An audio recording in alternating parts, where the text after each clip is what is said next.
Hey, we're actually gonna make some cheese today, finally. I've been a couple of weeks getting all the equipment together and researching what cheese I want to make and how to make it. I'm going to do a recipe by what's she called, this lady, Mary Ann. She's got a website called Give Cheese a Chance, and she's very good. She's Canadian, for the same of it. She says a boot. That's how I pick Canadians from Americans. Anyway, I'm making a cheddar cheese. They say a minimum of 3 months maturing. I've got the fridge all ready to go, and all the equipment's been sterilised. I'll show you what equipment I've sterilised.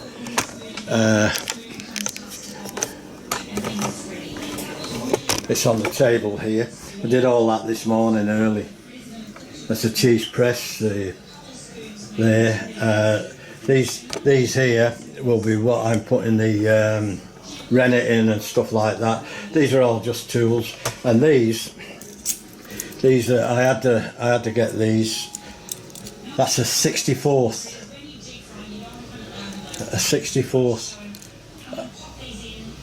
of a teaspoon. So you need them, and the thermometer, I've got to use that now, and the cheesecloth, and I don't need that pan anymore, except to put the whey on. I'm not going to use the whey, not this time anyway. So I'm gonna put the whey on my garden, and see how we go with it there, like that. Anyway, while we're at it, I'll show you. This is the notes I took. These are the notes I took off the website, and not only that, it's all that, and two pages. So that's now what I'm doing now. I'm actually putting the milk in the big pan. It's a bain marie. I'll just zoom back out again so you can see what the setup's like. There we go. And I'll be filling that with hot water, and then I've got an induction cooker underneath, and I've got to bring this up to temperature to 32 degrees Celsius. Now I've already got 12 litres of milk in there to save time on the video. This is another 3 litres of milk going in. That's 15 litres. I could have used a smaller pan. I never realised. I've got a 20 litre. This is 30 litres.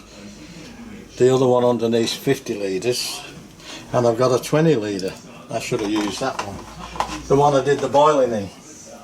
Now I need 1 more litre because I need 16 litres, which I've already got made up. Now everything that this milk touches, me, my hands, my countertops, all the equipment has all been sterilised. So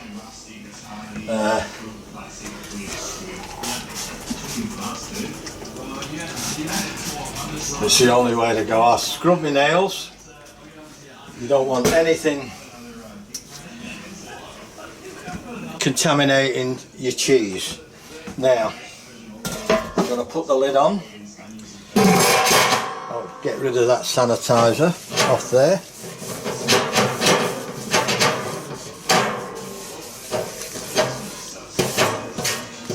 Now what I got to do now I've got to put some hot water in there.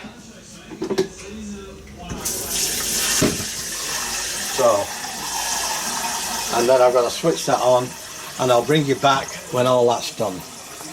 And I go to the next step. Could take 20 minutes to half an hour to heat that up.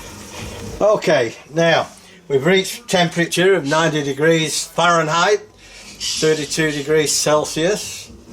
Now I'm going to have to add some mesophilic culture, which is 1 spoonful.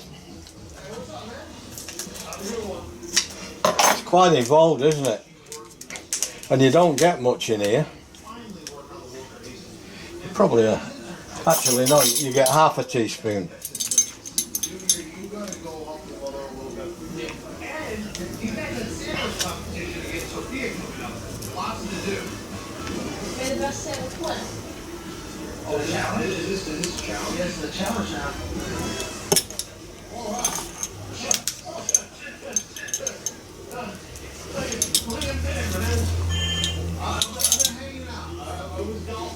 Now I've just got to I'll take that out,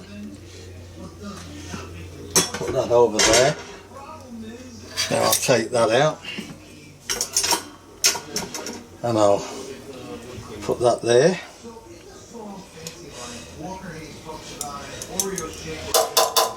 Now I've got to wait 40 minutes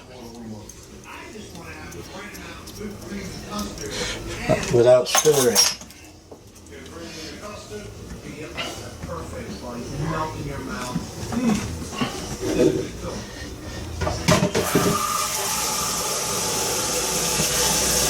Right. Then I'll put the lid on and I'll start the 40 minutes timer. There we go. So many things that could go wrong because you got so many little pieces to this big thing. So is it the filling? What's special about it? This favorite French cream is that barbecue. Ah, fancy. 10:45.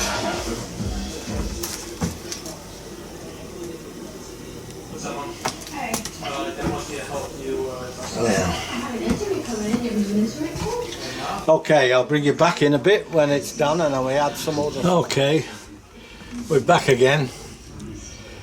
The 45 minutes is up. Now we've got to add some more stuff. So before we do that, I'm just going to check to see the temperature staying.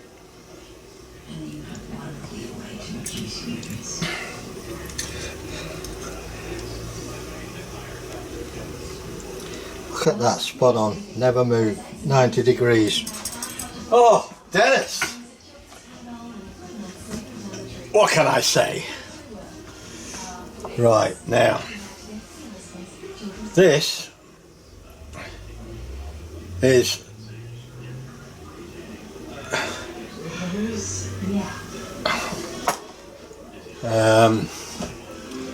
but now I've got to add some calcium chloride. There's half a teaspoon in a third of a cup of water here. Now we put that in and we have to stir it for 1 minute. I ain't counting 1 minute, but you don't want to make the milk frothy. You got to be really gentle with it.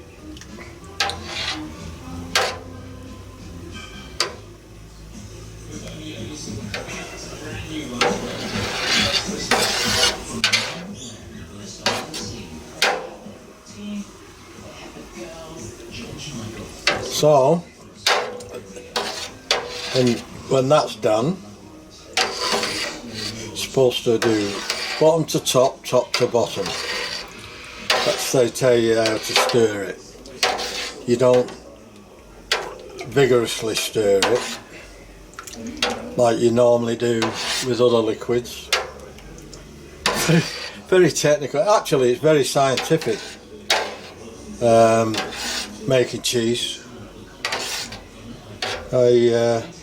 I've made bread. I've made butter. I did a good job of the butter and the bread. I'm just hoping I can do this justice like I did my other stuff. It's very time consuming. I'd like to be able to do more of it, but just making bread can take you most of the day, and butter is good half a day. By the time you've prepared everything and then cleaned everything up. Well, I'm going to call that. Now, I'm going to add what all the manufacturers of cheese add to make the cheese yellow. Is annatto. That's that stuff. It's a plant-based dye. There's no flavour to it or taste. It's not harmful, and there's 1 teaspoon, and that's going in now.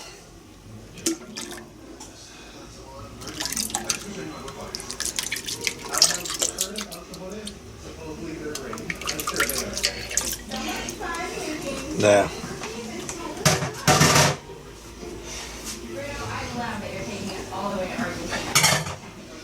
We've got to stir this for 1 minute.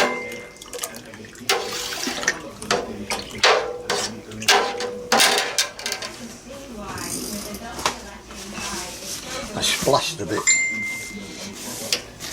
There we go. That got it. Now, as you can see, it's gone a bit yellowy. I'm following a recipe here, and like I said, it's Mary Ann from Give Cheese a Chance. If you want to look up her on YouTube, she's pretty damn good, I'm telling you. She's rare, and she explains it very, very well. And she even gets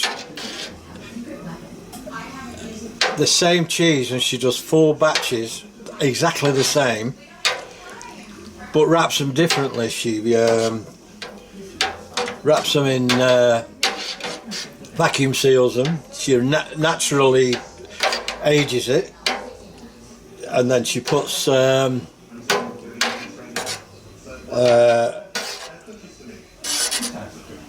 cloth with lard, and wipes the lard and the cloth to stop any mould getting in, and then they do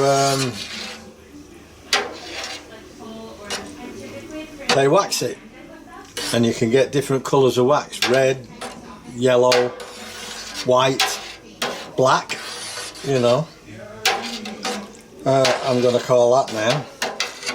Now I've got to do half a teaspoon. Please inform me what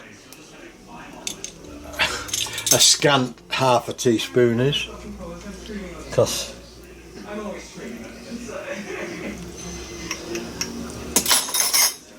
I don't know. Now, be alright if I take the lid off, wouldn't it? Oh, settle down, Dennis, settle down. Right, there, we got that. We'll put that on, and there's a squeegee bottle. Oh, that's alright.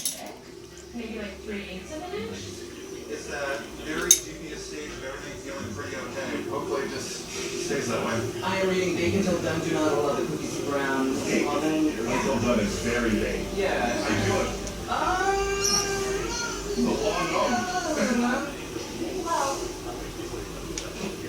First shirt actually is done. Well, this is taking a while.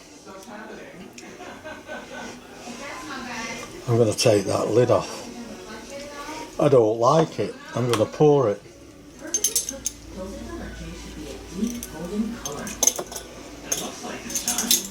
Damn it.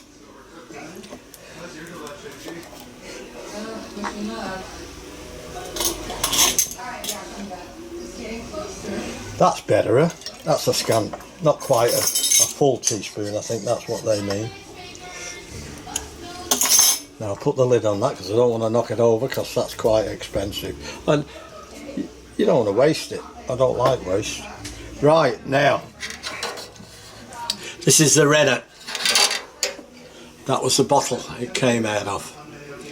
Now, you cannot stir this for more than a minute because it starts to coagulate.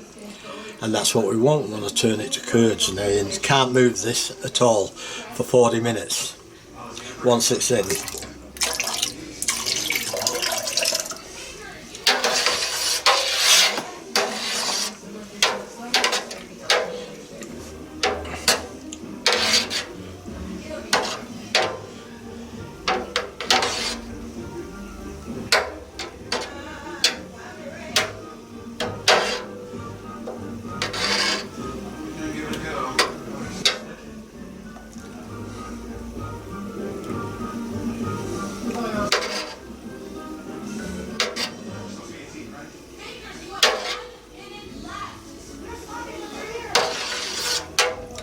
Well, it ain't looking like cheese yet, but when I put the lid back on, I've got to wait then for it to coagulate. Then we've got to cut the curds and get all the whey out. That's going to be interesting. I think I'm going to need my son to help me with that one, because I'm going to shove it on the garden. You can make a ricotta and all sorts of different soft cheeses with it. Right, that's it. No more stirring. Lid goes on, and we'll start timing it. And I'll bring you back in a bit. The 40 minutes is up. Let's see how we did. See if we've got any curds. And to do that, we have to test it to see if there's a clean break. So we go in there, then I'm just going to give that another 2 minutes, or maybe 5 minutes. Pretty much in them that we get them, at least try it. And let's see, it can be fussy, but she'll try and most things. I won't eat vegetables, but he does eat tomatoes. Let's see how it goes. And I'll bring you back in a minute this time. We'll give it another test. We'll cut the curds. Let's see if we get a clean break. Perfect. Absolutely perfect. Now what we have to do, we have to cut these curds into 1/4 inch chunks, or at least try to. So 1, 2, 3, 4,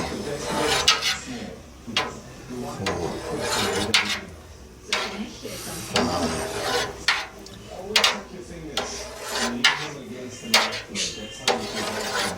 They will shrink. The more whey that comes out, the smaller they get.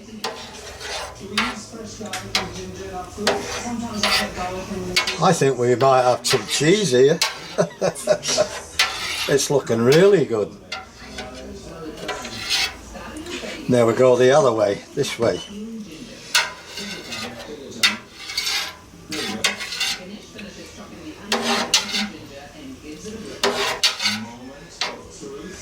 Not very good at keeping a straight line there, are you, Dennis? Come on, up your game, Dennis.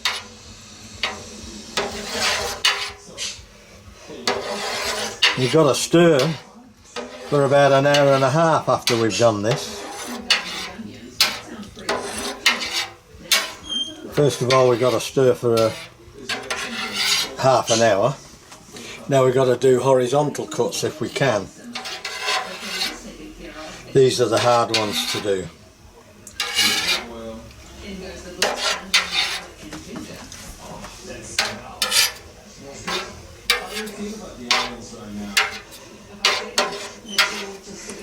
Right, that's that done. Now we've got to gently stir it by not stirring it so much as separating the curds. And I'll just show you a little bit. Oh, look at this. And any big ones that you miss on the horizontal, you can cut now. And this has got to be so much gentle. And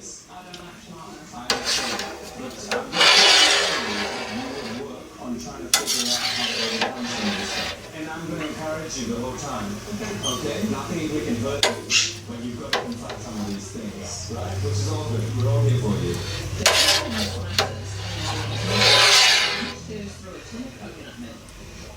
I'm going to put all the veggies in. But now you know every building block, which is so important. And once you know that, you'll be confident enough to do the kitchen. Chicken thighs. So we're going to stir that round. Seasoning with 2 teaspoons of salt and a 1/4 teaspoon of pepper. We've got to do this for half an hour. So I'm going to bring you back when we get to the next stage. Okay, okay. We're 15 minutes in. I've got 15 minutes to go of doing this. The curds are starting to harden up and solidify a bit more now, so I can stir it a little bit more vigorously, but not much more. I'm going to keep on going the way I was, and they're not as delicate now as they once were when I started.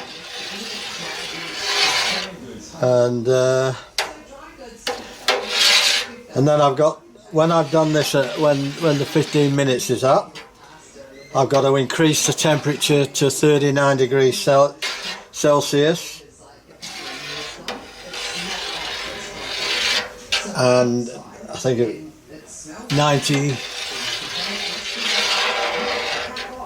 102 Fahrenheit. I used to know Fahrenheit off by heart, but I have to think about it now. So when the next stage is up, I'll bring you back. Okay, that 30 minutes is up now. I've got to increase the temperature now to 102 Celsius, 102 Fahrenheit, 39 Celsius. So we'll start this,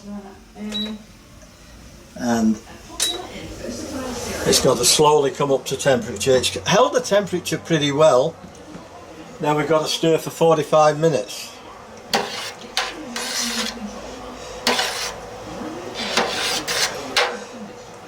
So here we go. And this is what they call cooking the curd. I could call it something else, but I won't. I'll leave it to your imagination.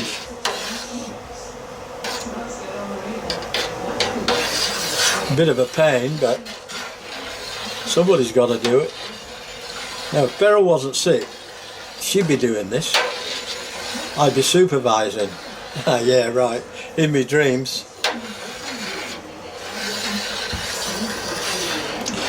Now, where are we? Well, it's still on. In the bain-marie, I find that the temperature maintains itself pretty well. Now, we can't heat this too quickly.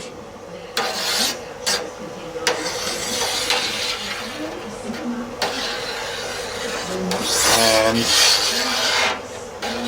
if you see, the curds are very small now compared to what they were.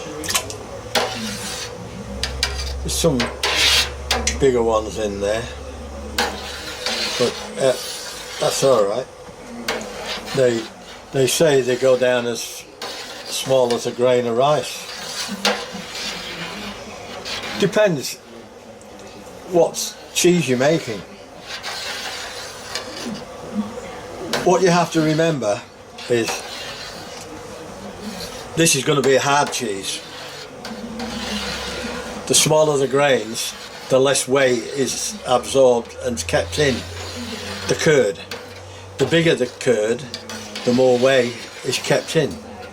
So you get a more softer, cheesy, creamier cheese. I want a bit of a harder cheese. And cheddar, traditionally, is supposed to be a fairly crumbly cheese. So they tell me. But I'm not an expert, and this isn't a training video. This is just me having a go and keeping my fingers crossed and hoping for the best. How are we doing there? I'm going to have to increase that just to 140. I had it on 150 before and it came up to 90 degrees pretty quickly. But I don't want it to go too quick now because I've got to do this. If it starts going up too quick, I'll have to turn it down or turn it up and control the temperature by the heat distribution of it. It's very involved. It is a science. There's no doubt about it. I've got a pH thermometer, but I'm not sure how to use it.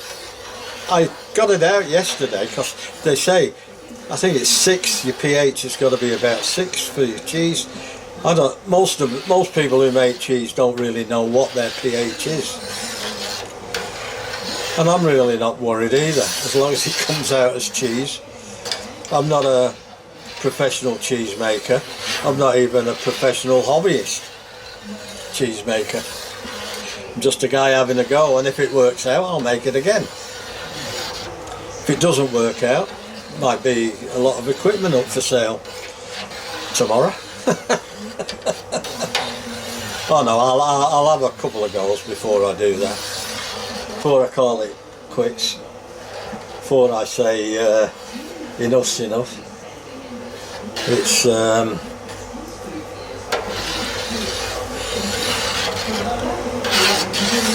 well, that's 5 minutes gone. I've only got 40 minutes left. So what I'll do, I'll bring you back when this is done, and we'll go to the next step, which I think is emptying the whey out. Well, I'm in the last minute of stirring. Oh, thank goodness for that. Wow. Now, what I have to do in 1 minute's time, I've got to put the lid on and let it settle for 5 minutes. So, and then I've got to start emptying the curd out, I think. I've just got to check my notes. And then I've kept the temperature to 102. It crept up very slowly, which it says you've got to do. Don't increase the temperature too fast. Well, that's it, folks. Take that off, take that off, put lid on,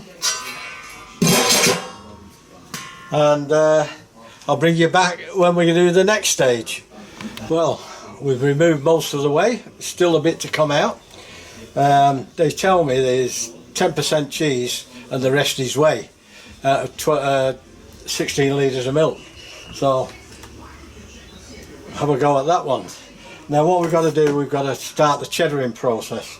I've got to cut this slab into 3 and stack it on top of one another, and then we've got to flip them every 15 minutes and get rid of any whey that comes out. So here we go.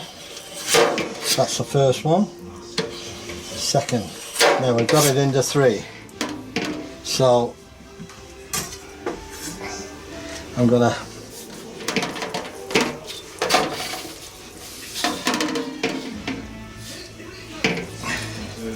put them on top of one another.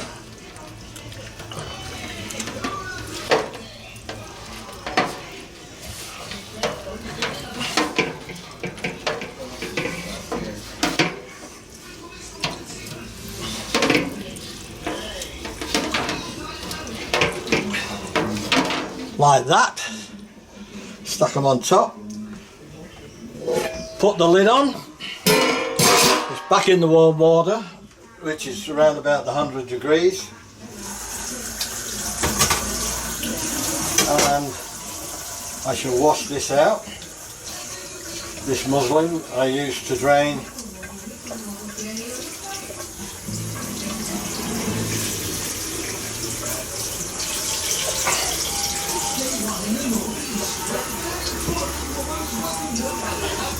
Just going to have to use some more muslin to when we press the cheese. So if I wash this out now, it should be ready in time.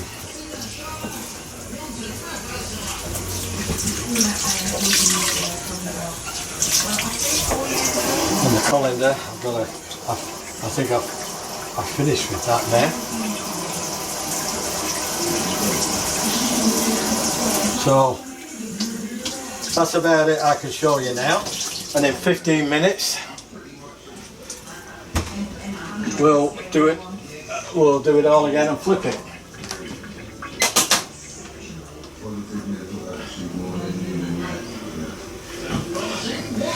Right. Just got to keep that warm, that's all.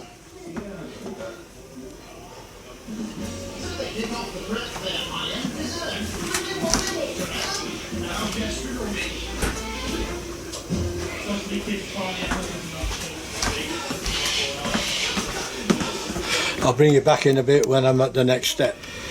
Okay, time to get rid of the whey out of here. And look, we have to flip the cheese again.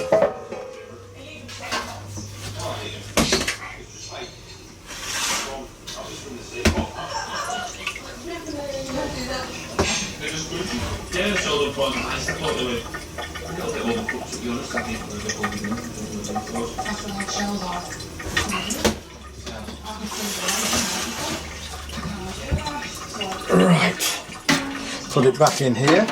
Now we flip it, take the top one, put it on the bottom and flip it over. Take the middle one,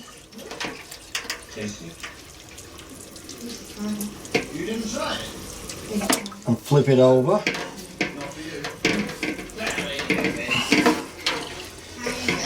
And take the top one, the bottom one, and flip it over to put it on the top.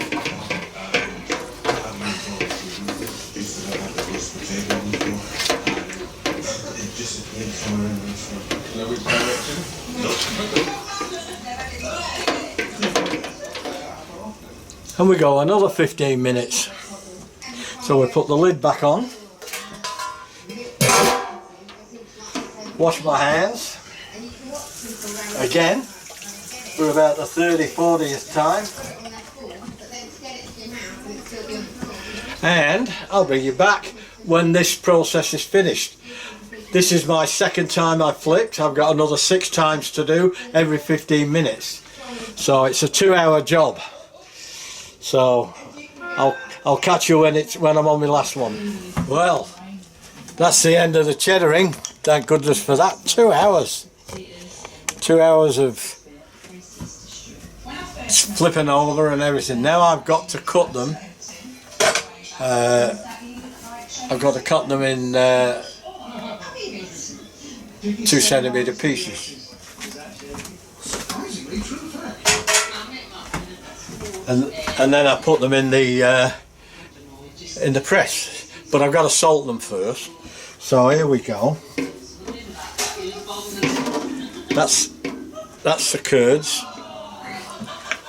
Now I'll turn you around so you can see what I'm doing.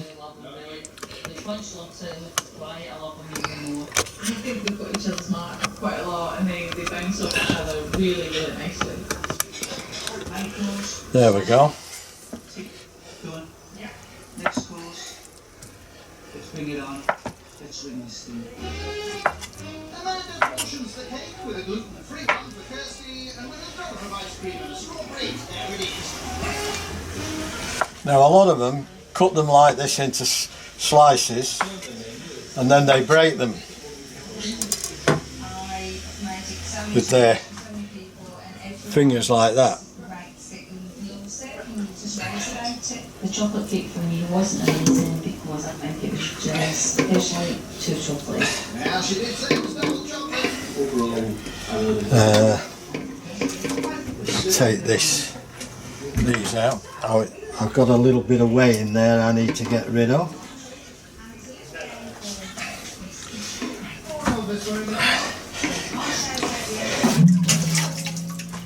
That whey is amazing stuff. And apparently it's very good for you. You can make all sorts of stuff with it. You can use it in all sorts of cooking. Right, that goes back in there. Now so do these chunks, and I'll get these done as soon as I can. I'll cut them again like that.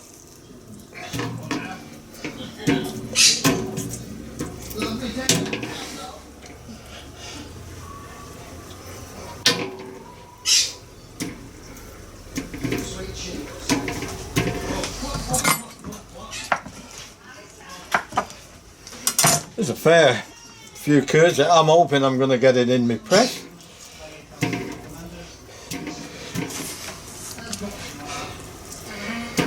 I don't know why they do this at the end by tearing it. But that's what they do. That's what I've seen them do on the videos, so I'm going to do it. If that's the way you do it, that's the way you do it. And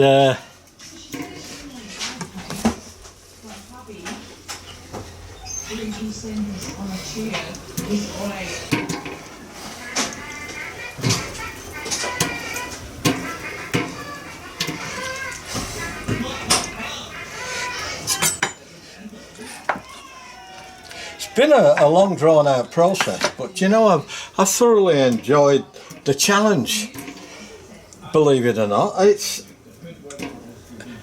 I said it wasn't stressful, I'd be a liar. I stressed out a bit, but I don't stress much. But for me, stressing at all is something new. I don't normally get stressed.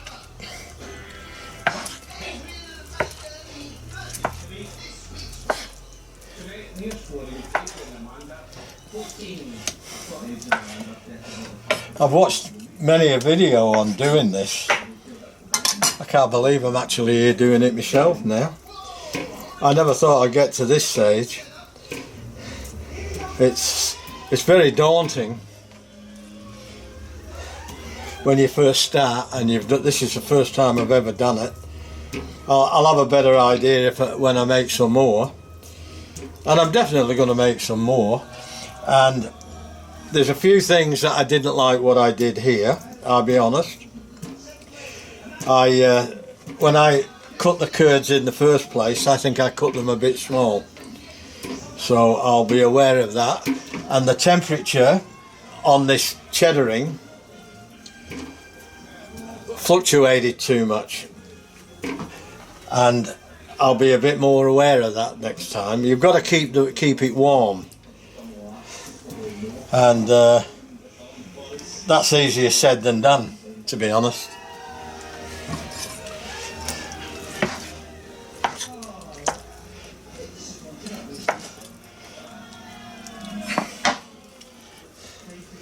There's an awful lot of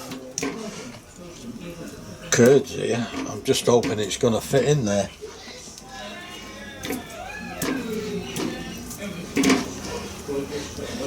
Don't know what I'm going to do if it don't fit, because you can't keep it. It'll solidify and it'll go.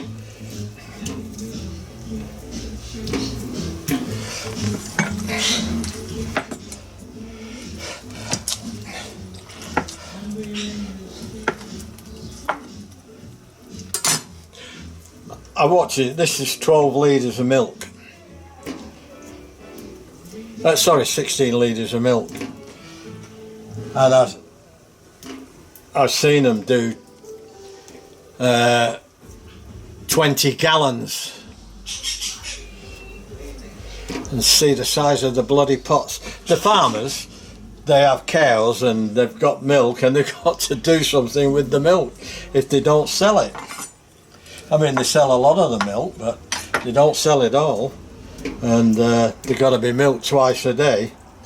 Well, what do? You make cheese, because it could keep for years if you make it properly.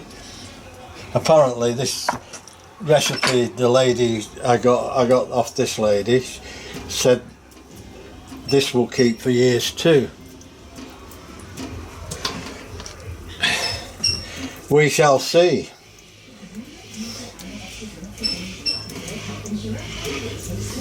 That's an awful lot of... when I was stirring it, it didn't look that much in the whey, you know. I saw all this whey, and it didn't look like very much cheese or curds. And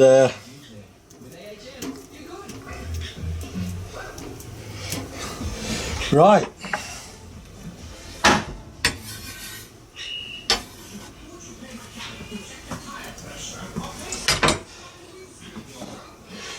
The salt.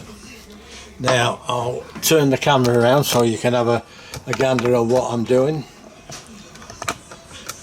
There, like that. I'm going to put half the salt in. These were rock salt, and what I did, I ground it up last night. I'm going to put half in and mix it in. This has to be done by hand or you'll break the curds.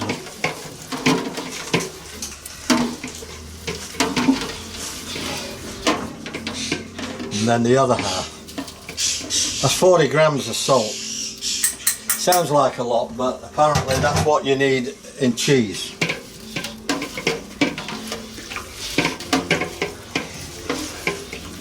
I'm only going off the recipe, it's not my recipe. Right, now we fill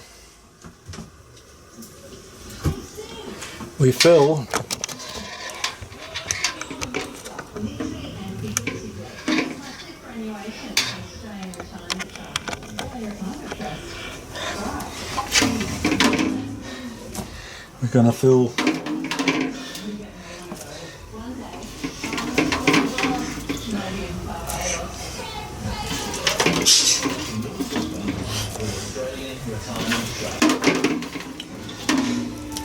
there's an awful lot of curd here.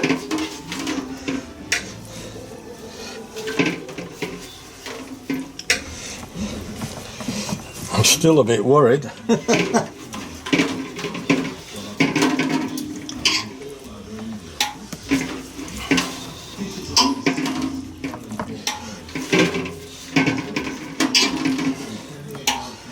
I might get it. That lady who took the recipe off, hers looks about the same size as my basket. So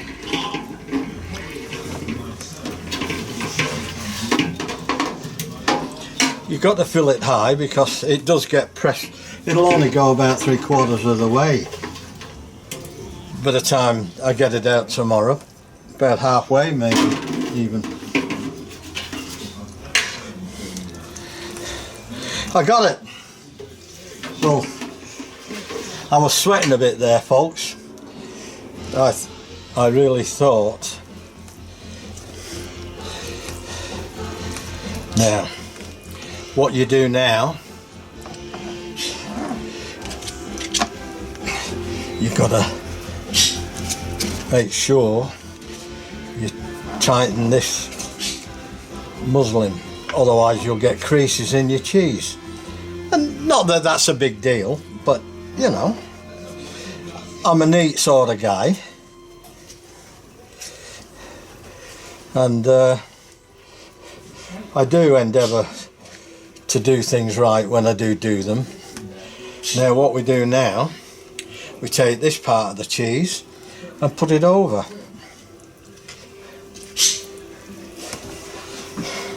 Apart from worrying about where the snake will sit,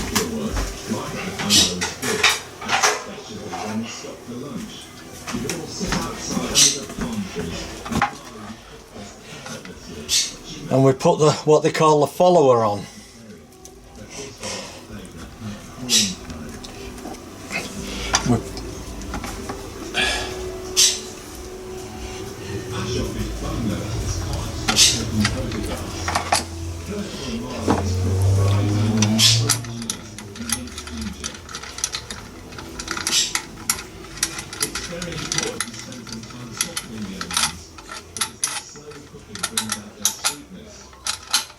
Got to heighten this to get the basket under.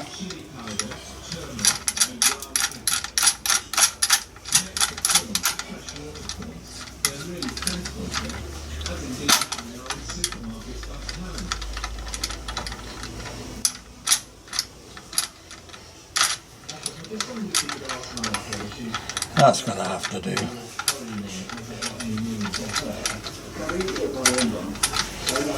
See if we get that under there now. Only just. I've got to get the spring under there now. So we've still got to come up a bit.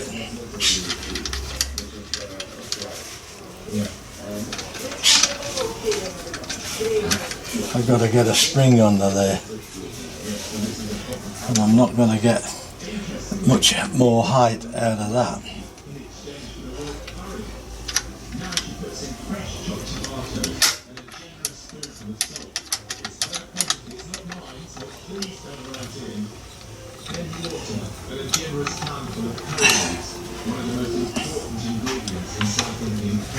I got it. Now the spring's in there. Can you see what I'm doing?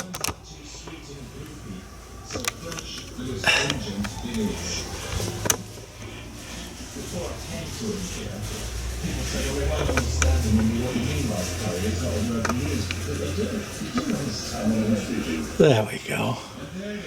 Now I've got the spring in, and now we tighten this down to, they say,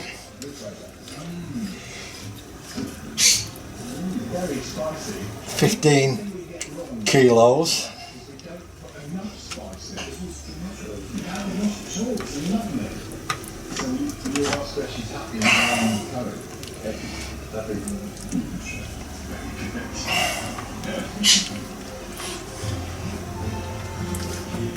I've got to get it more central. That's got it. That's better. I started off with this determination to find the courage. But now I find, what is courage?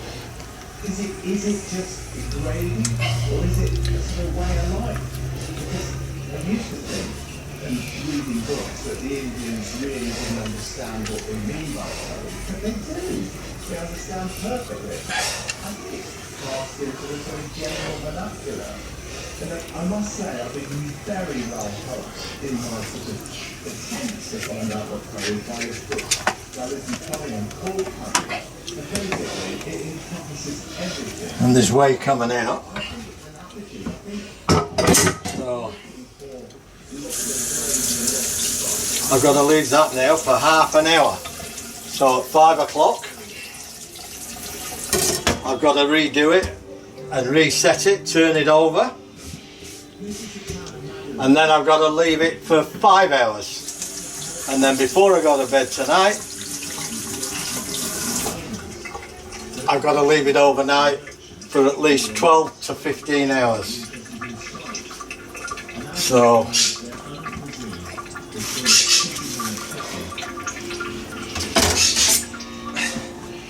and guess what, folks? It's charcoal chicken tonight. I ain't cooking. Now, I'm going to put this on the sink over there, and there's whey already coming out. And what a mess! What a mess you made, Dennis! Look at all this. I'll tell you, God, he's a sloppy worker.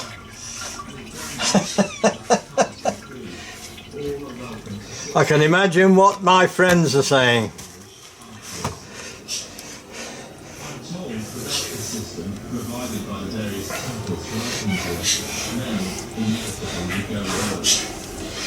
I've got some friends and they're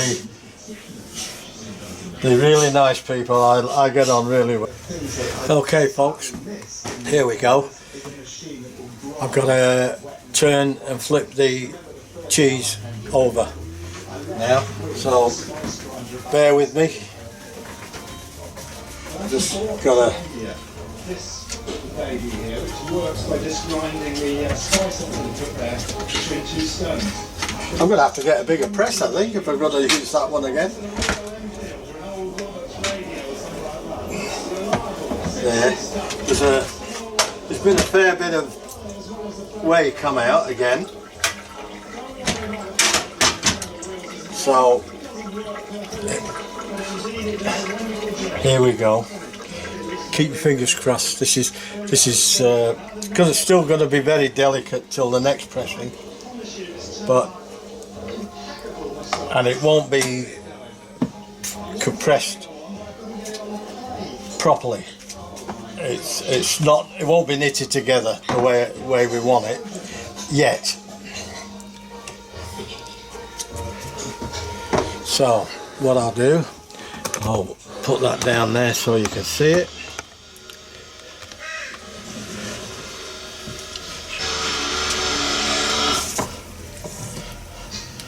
Gather the ends up, So now I'm just going to transfer. pull it out. This is a big pot, my fry masala into. This is where it's very delicate, but it's shaping up, isn't it?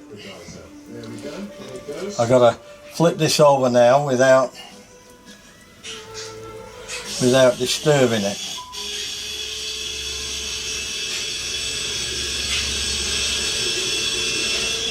Just make sure that Very delicately. is securely on, otherwise There you go. could go over your shirt and your face, or in my case, will go over your shirt. There's nothing like a steady hand of a drummer. Well, if you believe that, you'll believe anything.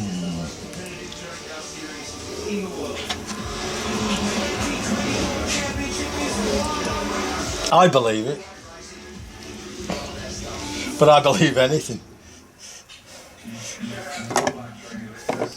Now we put that back in here. Like that. I know there's some people out there will say, all that trouble for a bit of cheese. I'm saying that myself. So it better be good when it's finished. If it goes mouldy and I have to throw it out, I'll be quite disappointed, to say the least.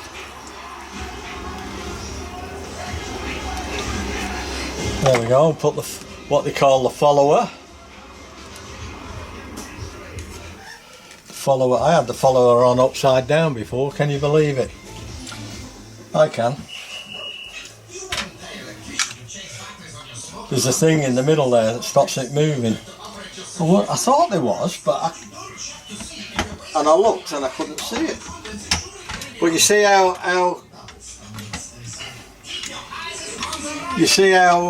compressed it's got already.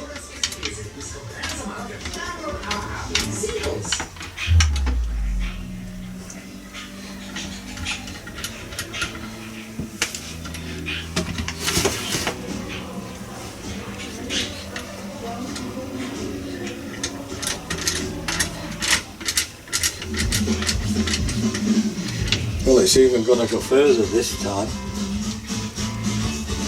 Flowing extra. I'm going to do that on here. Start today's first service. And a beautiful product range that will handle anything you can throw at it.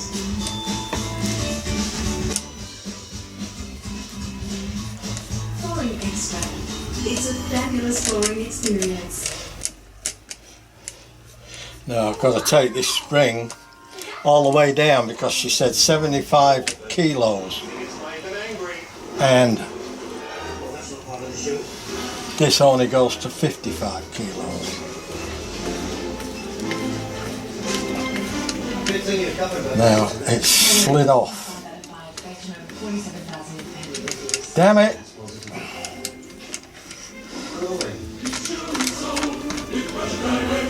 Right, now I've got to hold that steady. In Luck Now, I have the best chicken korma ever. Very delicate and creamy. It was made by Rocky Moen, a passionate cook who's written many cookery books. However, he and his wife Rekha have some misgivings about the word curry. Now, I just want to ask you something. With my mouth full, I'm sure it's as bad manners here as it is back up. But what do you take by the word curry? We don't have the word curry in our language at all. It's unfair to call our variety as under one major head as curry. I think that word curry is coined by the British themselves.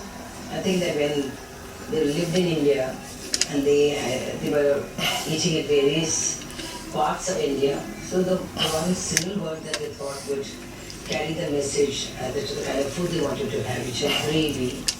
I've got to go all the way down with that. And one thing that I must point out, the worst thing that ever happened is the Madras curry pasta. Absolutely horrendous stuff. And you go and add it to just about everything. They all taste the same. And it was turmeric and lots of turmeric, lots of coriander seed powder, some cumin, and all dumped together. And tasted horrible. I think I'm going to end up making my own press. I don't particularly like this one very much. That was $124. I could do one for $20. Spread to virtually every high street in the land.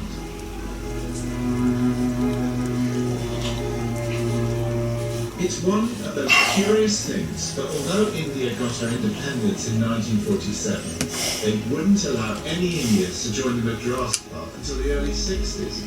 It's unbelievable. I'm here because of the most famous soup in India, the one created in the heyday of the Raj by the British. It's not often that strangers get invited into these hallowed... You have a new email. So I feel, very, very lucky. But more so that they're actually making mulligatawny soup for me, because as I understand it, this is where it came from. He's starting off by making a paste. We've got some coriander seeds, cumin seeds, black pepper... We're going to leave it at that and see how it goes. The only other thing I can do is leave it in longer to make up for the weight. That would do the trick, I would think. How popular is mulligatawny soup in Lucknow? It's very popular. It is our signature dish. But then our most popular dish is the there we go. chicken, and we have shepherd's put it in there. Very most popular dish. Wow. I would certainly feel at home. And that is 8:05. It's got to be 5 hours, she said, at 75 kilos. Well, at 55 kilos, I might do it for 6 hours. So, we'll see how we go with that. This is my first one. It is my first cheese. And I tell you what, that's a workout and a half, that. Up here. Not here, here. I'm knackered. Takeaway tonight. I'm not cooking. No. Anyway, I'll be back again in 6 hours and we'll see what it looks like then. But I'm just hoping it can compress it with it being such a big lump of cheese. I just hope it can compress it. Because I can't get it any further down. It's one of them things. Might have to get a bigger press. I'll catch you later. Okay, back again for the last time today. We've got to take the cheese now out of the press and turn it for the last time, and then leave it in the press again overnight for another 12 hours at least. Another 12, maybe 14 hours, could be even longer, but I'm looking at 12 to 14 hours this time, depending on what I see when I open it now. So what we'll do, we'll bring that over here, and there you go. We've got to take it out of there. So, got to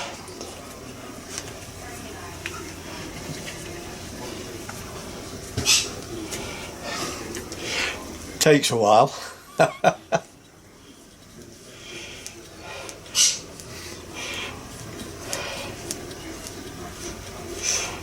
I'm just hoping I haven't overpressed this.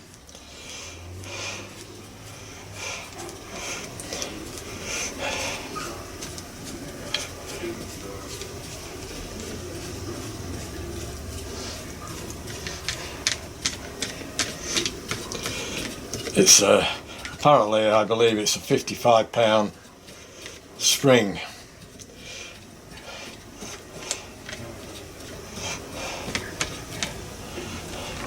Which is that.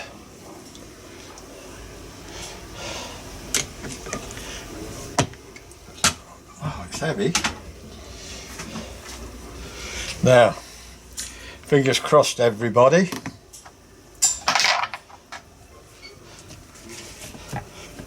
This is it.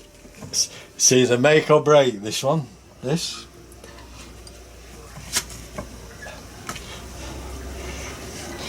If it's... Oh my God. Oh my God.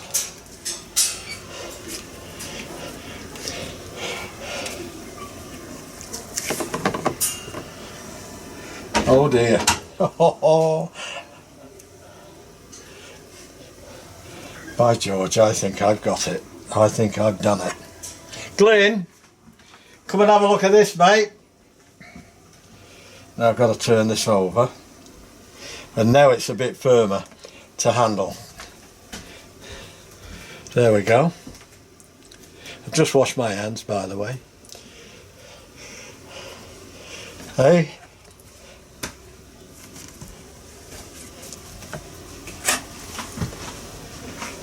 Glenn? Yes. I'm recording. I know. Better taste good. You can't taste it now. You got to wait three to 4 months.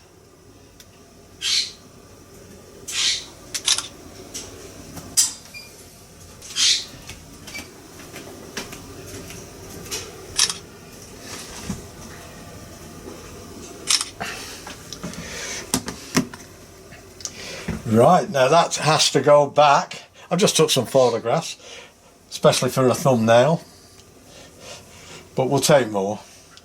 And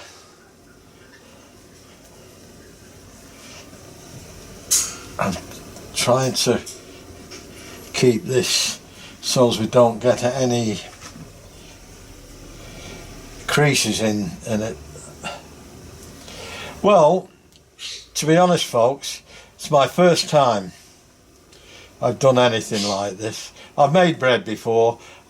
I've made heaps of butter.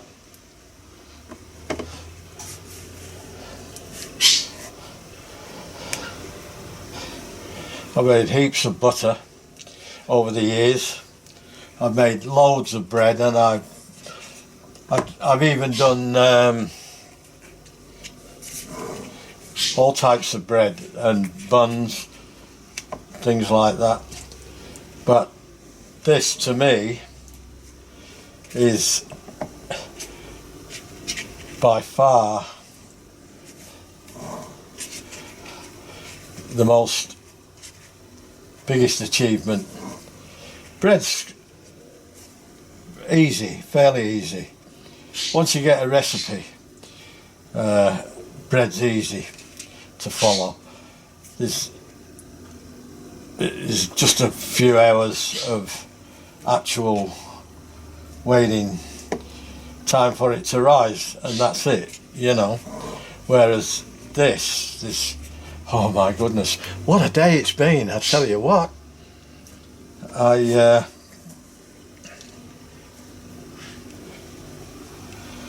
And it's still soft inside. I can still feel it. So I haven't. And there's just one or two little cracks in there. I'll put the follower on.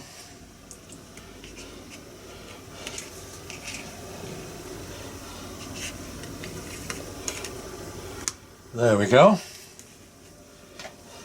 Gather that over.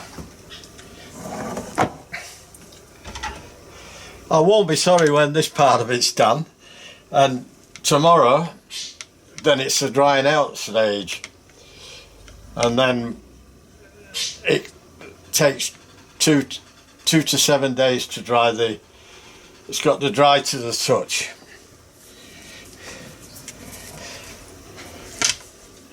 So I don't like how slippy that is. I'm gonna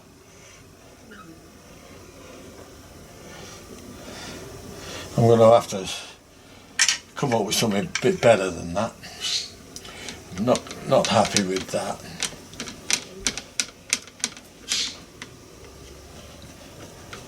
In fact, I'm going to get a new press. I don't like this one. I mean, it's adequate, but I can't get a bigger basket in, and I think I'd rather have a wider cheese wheel than a deep one. This is a very deep one. Although cheese is cheese, I suppose. I suppose the wider it is, or the higher it is, I would think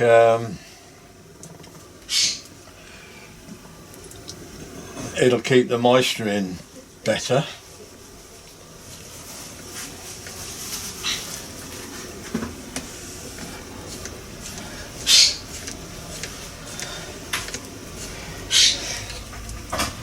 They tell me, from what I've researched, is that cheddar cheese is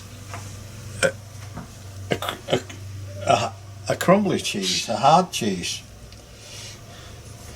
But the one I get from Aldi isn't. It's like rubber. It's not bad. I mean, it's edible, but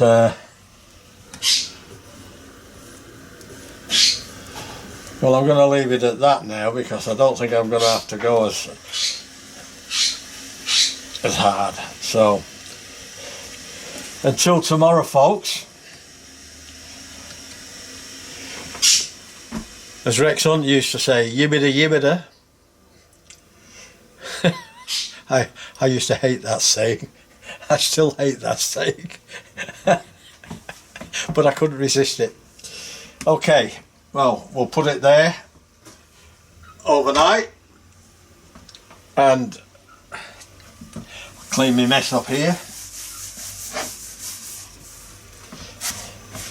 Well, so far I'm very pleased with my effort. I think I've followed the instructions pretty well. There's a few things that I will change when I make another one. I think I won't cut the curds so small next time. And in that initial half-hour stirring, I was a bit too vigorous, I think. It broke them up too small. I think, I don't know. I was only going off the looks of hers at that stage to mine at that stage. Mine were a lot smaller. Whether that makes any difference or not, I'm not sure, but I'm pretty sure, well, I think it will, because the smaller your curds are, it means the less moisture's in it, so it's going to be a harder cheese. I don't mind hard cheese. I don't like cheese that's too strong, too sharp. I don't mind it flavoured strong, but I don't like it sharp. Like tings, it's like tings at the back of your throat. You know, you can feel it. I don't like. None of my family likes strong cheeses. So hard cheese doesn't have to be overripe as far as I'm concerned, like a lot of people like it. I'd rather have a milder tasting cheese. So the next steps for me is guesswork. Is how long do I air dry it, because the longer you air dry it, the more moisture's coming out of it. So I've got to come to terms with how long am I going to do it. They say dry it out till it's touch dry. Well, we'll see. I'll keep my eye on that, and if after 2 days or 3 days, and you've got to turn it twice a day, I'll see how it goes round about Tuesday or Wednesday, and if it is, then I will vacuum seal it and put it in my cave, my cheese cave, as they call them. It's a wine cave. That's another thing, another part I'm having trouble with is getting used to the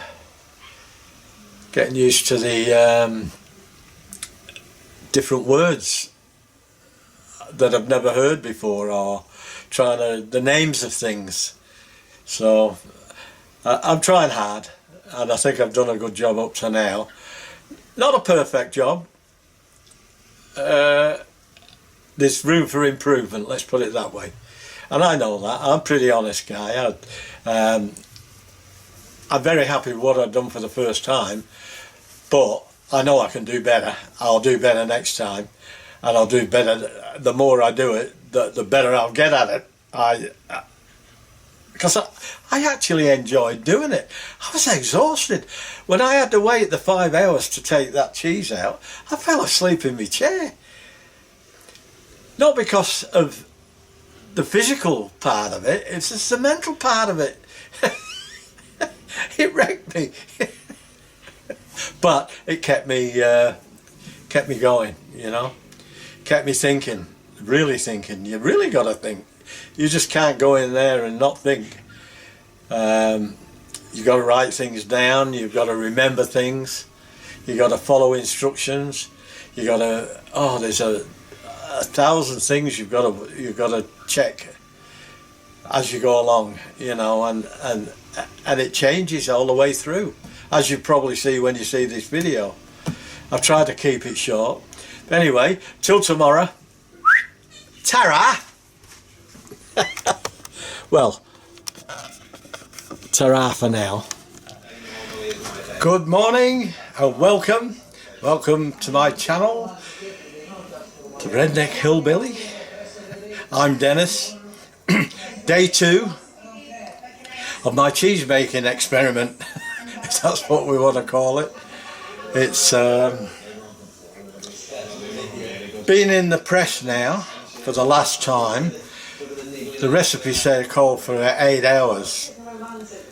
I put it in at 10 o'clock last night. Well, being a sole carer for my wife, I have other things to do before I can get to this. I had to get myself ready, washed, showered, changed. Same for my wife. And most of all, the most important thing, I had to make a cup of coffee. So I'm a little bit early. I'm half an hour. Well, I'm over. I was going to take it out at 10 o'clock. It's 9:33 now. But 8 hours would have been enough according to the recipe, but we'll see. Cheers. Now, here we go. when I took it out of the press to turn it over last night, it looked quite impressive. I was more than happy to see the results. We'll see what happens this morning. But I'm not getting too confident because I've got to wait 3 to 4 months now before I can try it. That's 3 months is the minimum. Everybody recommends 4. And most people, if they like a sharper, stronger cheese, stronger flavoured cheese, they reckon 6 months up to 5 years. Well, I ain't gonna wait that long, not for my first one. Okay. Now, this is make or break. I don't think this too much could go wrong with it overnight. Now we've got to get it out of here, and now it's going to be get ready for its drying stage. So it's still in one piece. Oh wow! All the little cracks that were there yesterday are gone. Have a look at that, folks. Hey? Oh my word. Now, it's going on there. I'll show you. That's got to go on there like that.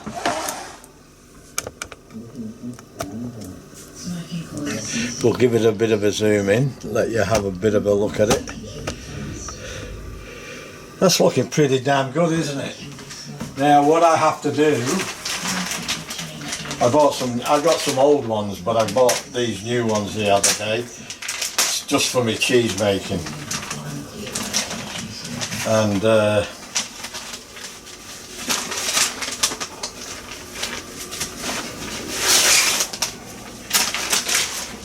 we'll see how these go. It's one of these. Now we've got to air it for several days. They say 2 to 7 days. Well, we'll see. That's how that will be. It'll be on the kitchen table, and I've got to flip it twice a day. And hopefully, there we go. Hopefully it tastes as good as it looks. Because I made a few, and I am aware of them, I made a few, I won't say mistakes, but I didn't do some things quite as good as I wanted to. I suppose you could call them mistakes. They are to me. That I'll be more aware of next time. I cut the curds too small. I feel, I don't know, everything's worked out fine. But when I saw the video of the person's whose recipe I'm using, their curds were a lot bigger than mine at that same stages. Whether that makes a difference or not, it could, because the bigger the curds, the more weight they keep. Now, I know if you want a softer, creamier cheese, you want to keep moisture in the curds. If you want a hard, crumbly cheese, you take the moisture out of the curds. That's probably what I get. And guess what? I love crumbly cheese. Not too crumbly, but you know, like a Cheshire. About as crumbly as that. I don't mind that. In fact, I quite like it, and it's great for grilling or, you know, cheese on toast, especially the Cheshire one. That's one of the. I'm going to make another one of these with some alterations on my part. to get a bit more precise. The other thing was, I should have monitored, when I was cheddaring it, I should have monitored the temperature of the cheese a little bit better than I did. I am aware of that, but it got me by surprise. Tell me yesterday wasn't intense. Oh my goodness, that was so intense. But I've been seeing the results, absolutely worthwhile. And believe it or not, even though the intensity was there, I thoroughly enjoyed it. And I'll tell you what, took a few cobwebs out of the old brain box, because you've got to think. And that's where I let myself down a few times. There were so many things to think about, because I had never done it before. I was aware of it after the event, but I should have been aware of it before the event. I will be next time. Because I like to do things right, you know. And if there's a right way of doing it, I want to do it. I don't want to do it. People say, I do it my way. Yeah, well, do it the right way, you know. If you're happy with doing it your way, that's fine. That's fine too. But I'm not. I want to do it to get the best result. And all these people who've gone before me, they know. You listen. I'm not too old to listen. I'm 78 years old in a couple of days, and I'm still not too old to listen and learn. I brag about being a know-all and all that, but that's all in a bit of fun. But I'm not really a know-all. I like to absorb information. I like to absorb the right way to do things, you know. And I'm going to leave it there for now. I was going to post the video this afternoon or tomorrow, but I'm not, because I'm going to leave it now for the drying time, and then I'll take another video of me packaging it, and then I'll post the video. Alright, so I hope you enjoy it. If you stuck it through to this far, I thank you very much, and I hope you enjoyed it. If you haven't already, subscribe to my channel, give us a thumbs up, and leave a comment. I'm pretty sure if anybody's made cheese out there, will pick my faults up, what I've done wrong. Please let me know in the comments what I did do wrong and how to rectify it, you know. I'm a little bit stuck on how long to dry it. They say till it's touch dry. Now, that could mean anything to me. If there's a better way of doing that, please let me know in the comments. And I'd be so appreciated of that, because I'm walking in the dark with that one, you know. Trial by error, I suppose. Anyway, I'm going to leave it there for now, and I'll bring you back in a couple of days, and we'll see the final result and at the end of the drying stage.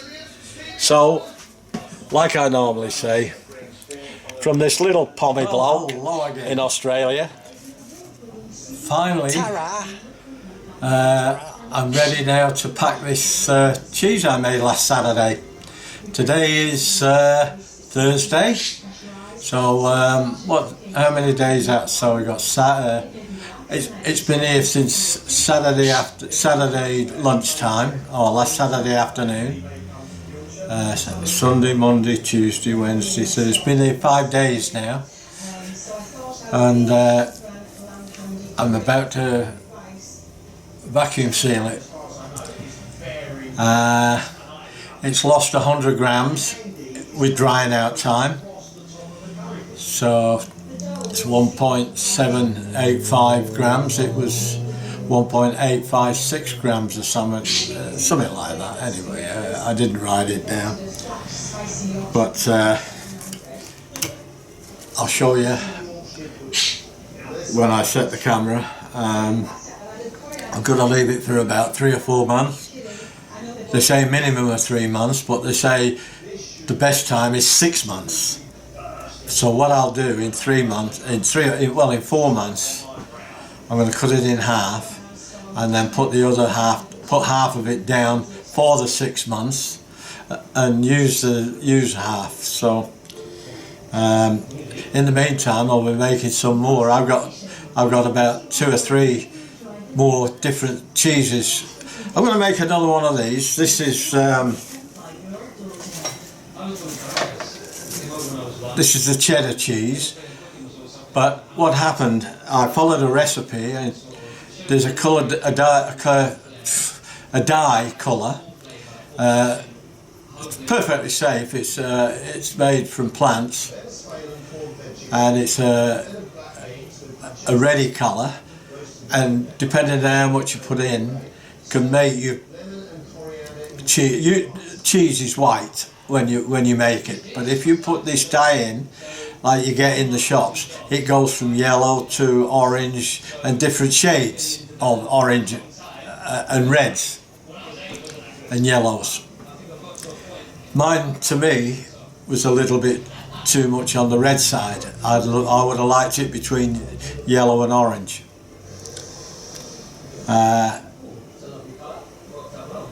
Doesn't affect the taste. There's no taste to it. You won't taste anything. It doesn't affect the texture or anything like that. Now, I felt the cheese. It still seems pretty moist inside. I thought it might be a bit more drier, but it might dry out with age. In what they call my cheese cave, which is a wine fridge, but they call them cheese caves now to distinguish the difference between the two. So I'm just got to get used to all these new words and ways of doing things. So, but we'll get there. Anyway, without further ado, I'll put the camera down and let you see where I'm up to there at this point. I've had it under this, to keep any dust and dirt and flies or whatever off, and it's heavy. It's just under 2 kilos, 1.75 kilos. That's quite a heavy slab of cheese, that, but it's still fairly tough, soft to the touch. Now, I've got to make some room here, because I'll put that there, and I'll get rid of this. Excuse me while I get rid of this.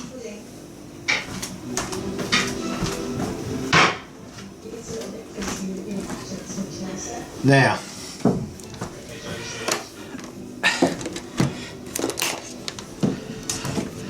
I'm going to vacuum pack this.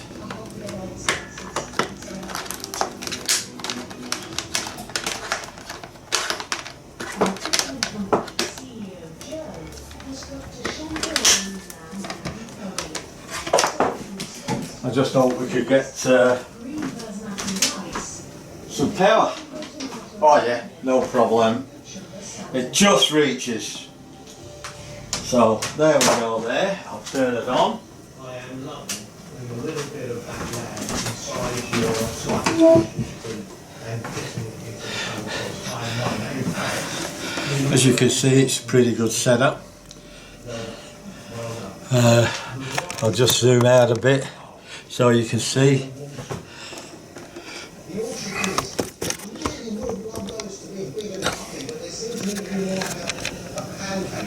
There we go. Right. Now. So I think the concept of this dish is wonderful, but the execution.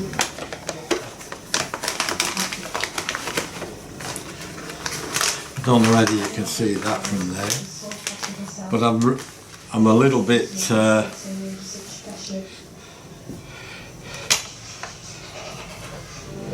I've just measured that with, oh, that should be ample. Just another inch or two there. That. Then we cut it.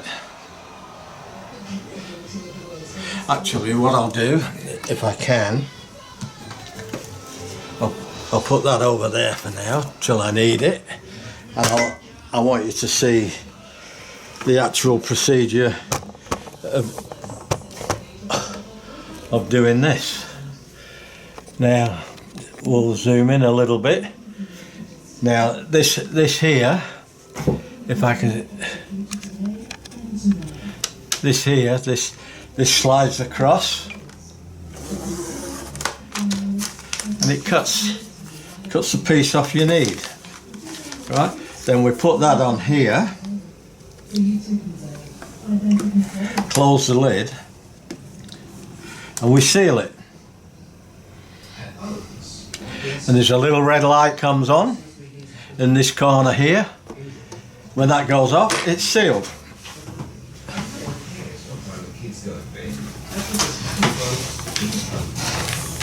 There we go. But what I do it twice, because sometimes it blows the seal for some reason or other. The pressure builds up. So I found that doing it, 2 seals on it, both sides, both ends, it doesn't seem to do that. So there we go. Now we've got a double seal on that. 2 there. Right. Now we've got to get rid of that, because now I have to put the cheese in.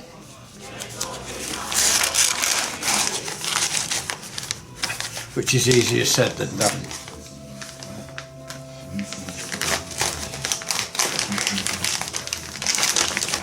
Especially when you're running out of room. There we go, we'll move that up there.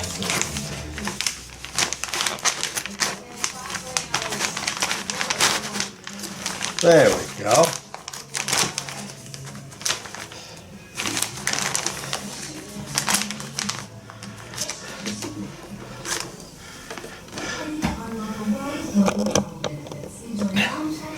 Now, we seal this end again, and it should bring, if I hit the right button, it will bring,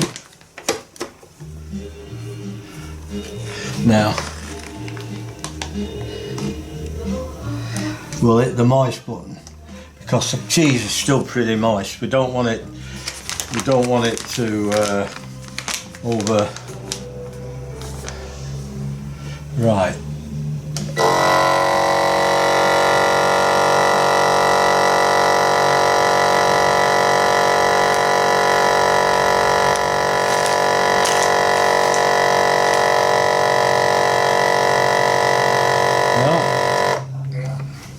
Why isn't that doing it?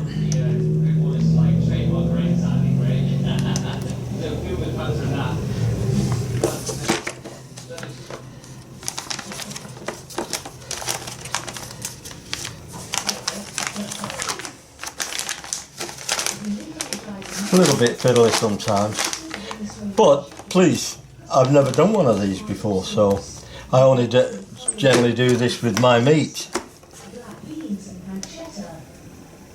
And a yellow pepper and jalapeno puree.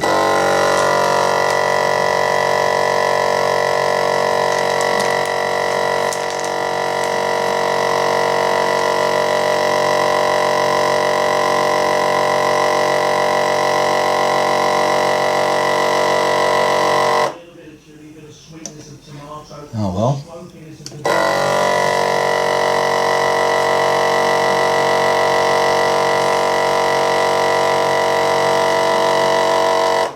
I don't know what's going on.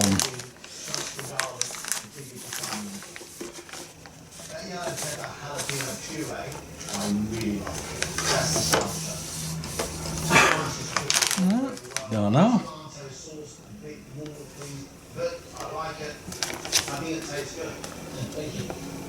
We'll try it again. Lock it down.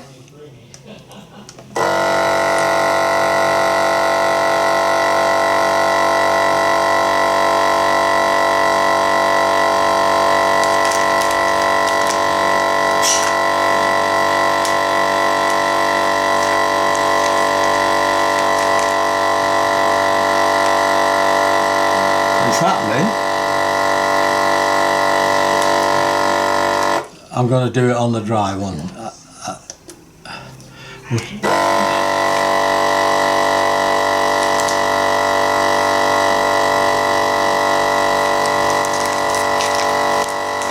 That's better. Now it's happening.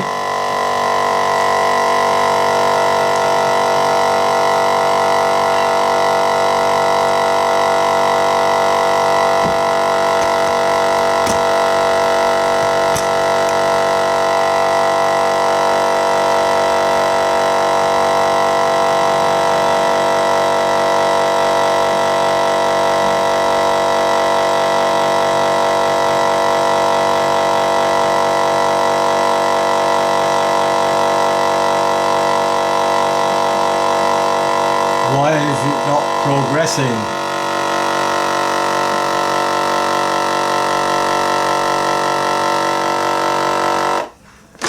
What's going on? I don't understand.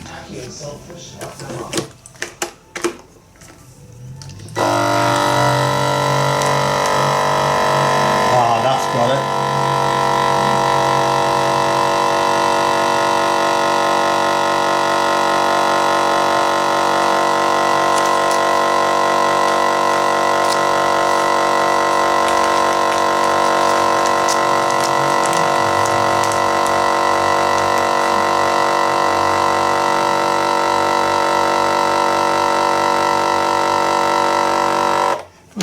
Why is that not?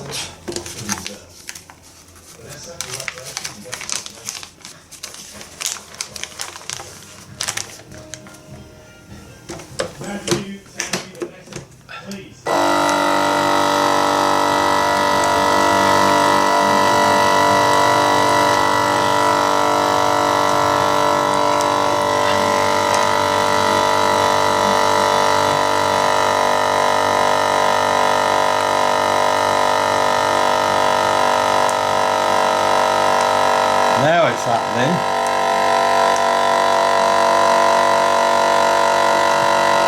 The bloody bananas were stuck underneath it. I didn't notice.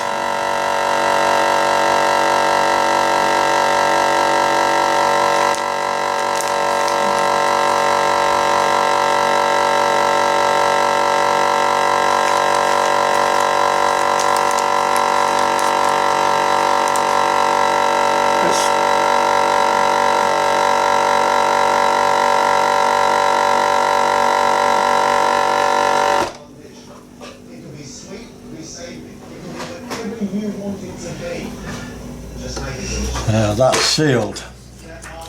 Now we'll give it another seal just to make sure. Now I've got to flip this when I put it in the cheese cave. I've got to flip this every day for the first few weeks. Then it's once a week. There we go. Now, I've just got to write on here now the date made, the date it dried, how many days it dried, today's date of packing it, and roughly the date I'll be able to use it. Because before I break into this one and eat this one, it means, see, there we go, it's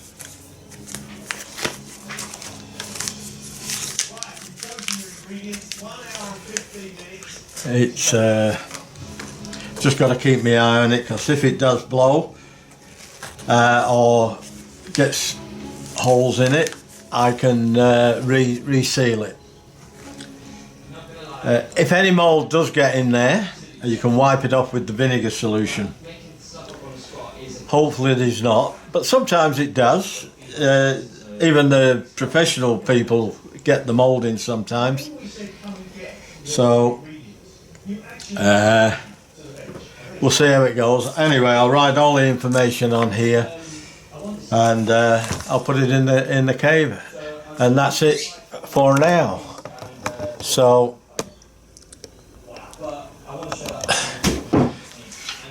Hope you enjoyed the video. Thanks for watching, and that's it. Seems for a lot now. of hard work just for So